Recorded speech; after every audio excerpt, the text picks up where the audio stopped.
ನಮ್ರತ್ವೇನೋನ್ನಮಂತಃ ಪರಗುಣಕಥನೈಃ ಸ್ವಾನ್ ಗುಣಾನ್ ಖ್ಯಾಪಯಂತಃ ಸ್ವಾರ್ಥಾನ್ ಸಂಪಾದಯಂತೋ ವಿತತ ಪೃಥುತರಾರಂಭಯತ್ನಾಃ ಪರಾರ್ಥೆ ಕ್ಷಾಂತ್ಯೈವಾಕ್ಷೇಪ ರೂಕ್ಷಾಕ್ಷರ ಮುಖರಮುಖಾನ್ ದುರ್ಮುಖಾನ್ ದೂಷಯಂತಃ ಸಂತಃ ಸಾಶ್ಚರ್ಯಚರ್ಯಾ ಜಗತಿ ಬಹುಮತಾ ಕಸ್ಯ ನಾಭ್ಯರ್ಚನೀಯಾಃ.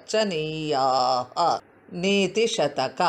ನಮ್ರತೆಯಿಂದಲೇ ಏಳಿಗೆಯನ್ನು ಹೊಂದುತ್ತಾ ಇತರರ ಗುಣಗಾನ ಮಾಡುತ್ತಲೇ ತಮ್ಮ ಸದ್ಗುಣಗಳನ್ನು ಪ್ರಕಾಶಪಡಿಸುತ್ತಾ ಪರರ ಹಿತಕ್ಕಾಗಿ ಎಡಬಿಡದೆ ಪ್ರಯತ್ನ ಪಡುವುದರಿಂದಲೇ ತಮ್ಮ ಸ್ವಹಿತವನ್ನು ಸಾಧಿಸುತ್ತಾ ಆಕ್ಷೇಪಣೆಗಳಿಂದ ಕಠೋರ ಮಾತುಗಳನ್ನಾಡುವ ಕೆಟ್ಟ ಬಾಯಿಯುಳ್ಳ ಜನರನ್ನು ತಾಳ್ಮೆಯಿಂದಲೇ ತಿದ್ದುತ್ತಾ ಅಚ್ಚರಿಯನ್ನುಂಟು ಮಾಡುವ ಚರ್ಯೆಯುಳ್ಳವಂತಹವರಾದ ಸತ್ಪುರುಷರು ಈ ಲೋಕದಲ್ಲಿ ಯಾರಿಗೆ ತಾನೇ ಪೂಜ್ಯರಲ್ಲ.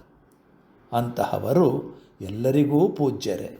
Who in this world does not revere those saints of wonderful character who prosper by being humble, who proclaim their virtues while praising the virtues of others, who achieve their own good by unceasingly striving for the good of others, who patiently rebuke with objections the harsh words of ill-disposed people, and whose behavior is pleasantly surprising?